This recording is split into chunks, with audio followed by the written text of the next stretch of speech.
who have too many babies and drive too much and consume too many products, and of the capitalist corporations who pander to their whims.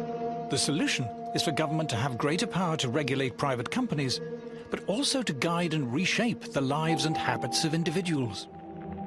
Policy agenda has sprawled into micromanaging everybody's lives on the most minute detail. What kind of stove you can use, what kind of heater you can have, how much you can set the thermostat out, where you can drive, what kind of car you can't.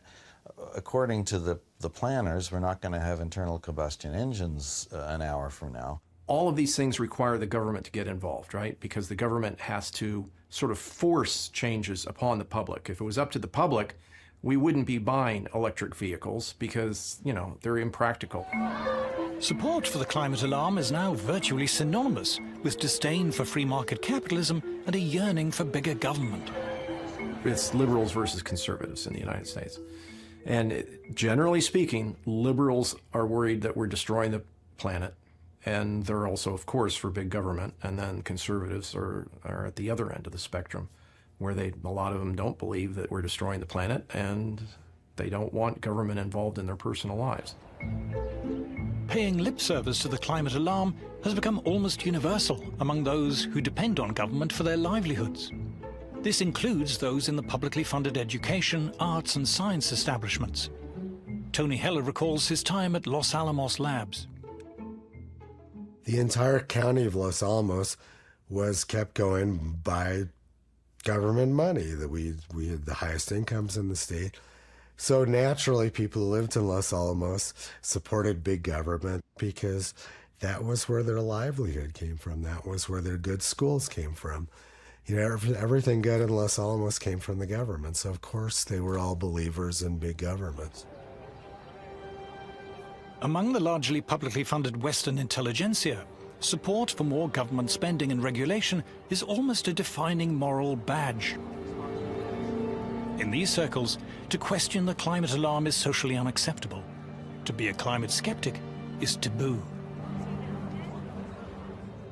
Somebody that goes against it really does get met with a lot of anger and vitriol. And, you know, you're called a denier, a science denier, and a heretic. Your colleagues won't engage with you anymore. You don't get invited to conferences. Your students may desert you. This is all really terrible. Professors Hendrik Svensmark and Nir Shaviv describe what happened when they published their results on the climatic effects of solar activity. It was like all hell had broken loose because of this work. I had no idea that things would escalate as they did, and it completely changed my life. Once we said that, people didn't like hearing it, and we became a persona non grata. I mean, I have so many instances of people doing really nasty things. When I applied for a job, a group of scientists write to the university, say they shouldn't hire me. And that's a typical story, unfortunately. If you don't agree with a standard polemic, you become an outcast, you're shunned, as if you have leprosy. For Professor Sally Baliunas, the personal attacks became too much. I retired early. And my family said I should have retired even sooner, years sooner. So they noticed the toll, took a toll on them and me. Dr. Matthew Wailicki was an assistant professor of geology at the University of Alabama when he decided to speak out about the climate scare. As a result of the backlash, he has decided to leave teaching. To speak up about climate change in any sort of skeptical way was essentially career suicide, absolutely. There was no possible way that I would publish in quite a few of the mainstream journals that I was required to publish in. I essentially isolated myself from many of the funding institutions. This is one of the reasons you can build a consensus in a community is because anybody who is skeptical of that consensus essentially gets kicked out of the community. Speaking out in scientific ways that go contrary to the consensus, I would say is a career killer for people at the early stage of their careers. If I were 30 years old in a university trying to make a career, I would certainly keep my mouth shut. And in fact, I went to some effort to keep my mouth shut when I was younger. I knew climate was nonsense then, but I was a little bit careful. If a young person is questioning this, they can't put that in a proposal. The proposal will be denied, and they can't effectively publish because the gatekeeper will keep them out. And so it would end their career. You have to go along with the global warming story. If you don't, you're going to get cut off, you're going to lose funding, you're going to get your career ruined, you're going to be trashed by the community, you'll be despised by your coworkers. The so-called consensus on climate has itself become a weapon, a form of bullying, intimidation, and censorship used against those who refuse to conform. It's a tool that people use to bludgeon their opponents and the skeptics and to attack their character. According to its critics, far from being scientific, the militant, intolerant climate consensus represents a devastating assault on free scientific inquiry.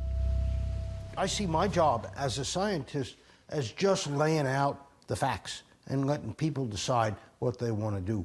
When you can't talk about the facts, things become corrupt. If you shut the door on ideas, if you say you're not allowed to test it, you're not allowed to have that idea, you've left the realm of science. I don't think climate researchers will ever back down from their claim that increasing CO2 is the control knob on today's climate system. I don't think they will ever back down from that, no matter what the evidence is. It's clear it's now a cult that completely divorced from science. But the apparently unstoppable climate scare does not just represent an attack on science. It is starting to shape for us a new kind of society.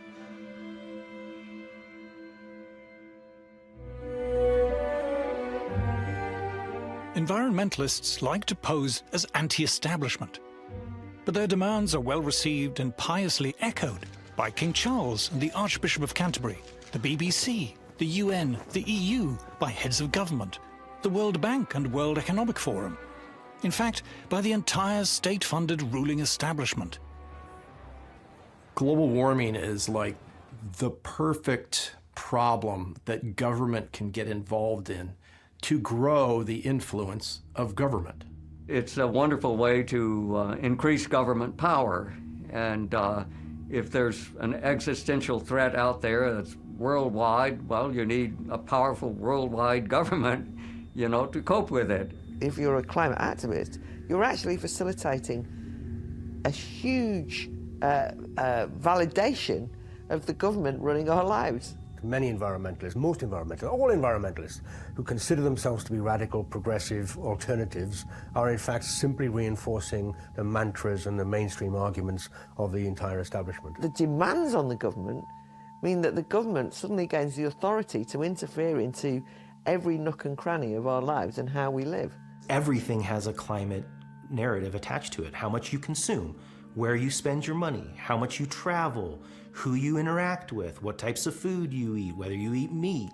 Everything has some sort of aspect that can be controlled with a climate lens. Suppose 20 years ago somebody had hatched the idea that I would really like to ban cheap energy. I'd really like to control everybody's appliance purchases. I'd really like to tell everybody where they can go. And basically, I'd like to have dictatorial control over everything. Well, it's not going to fly. No, everybody would think you're a nut and would ignore you. But fast forward 20 years, that's what's happening. The publicly funded establishment in the West is so large and powerful, it is able to impose and enforce the official consensus on climate through its control of schools, universities, government, and much of the media. State broadcasters like the BBC exclude climate skeptics. Broadcasting regulatory bodies forbid private stations from disseminating skeptical views, threatening them with having their broadcasting licenses revoked. What normally happens in an emergency is that all normal forms of openness and democracy have to be suppressed, because how else to deal with an emergency? So we are facing a situation not unlike lockdown, where basically all normal forms of behavior, normal forms of social communication, and normal forms of democracy are essentially ruled out. Activists are even calling for any skepticism to be criminalized. In certain jobs and professions, it is now dangerous to express dissent on climate. It's no surprise that people who are more skeptical will think twice before voicing their concerns, because they might risk their careers, they might risk their business, they might risk being sacked. If you're a professional of any kind in science or law or medicine, if you belong to a professional association or you are in a university, you can be fired for saying what you believe. The consequence is a censorious, authoritarian regime that has to control every move, every word, everything you want to do, because everything you do is a potential risk to the survival of mankind.